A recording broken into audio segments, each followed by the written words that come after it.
Alright guys, here's our front cover and our valve covers, and we're gonna see what some super clean can do to get this cleaned up for us. It's pretty nasty.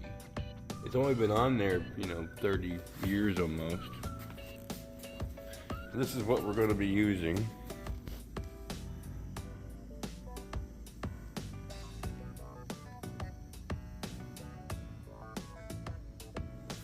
It actually does a really good job, so I'm just going to spray it on there and let it start soaking, and I'll let you guys watch. Now we're going to go kind of hog wild with the super clean, but you guys will see.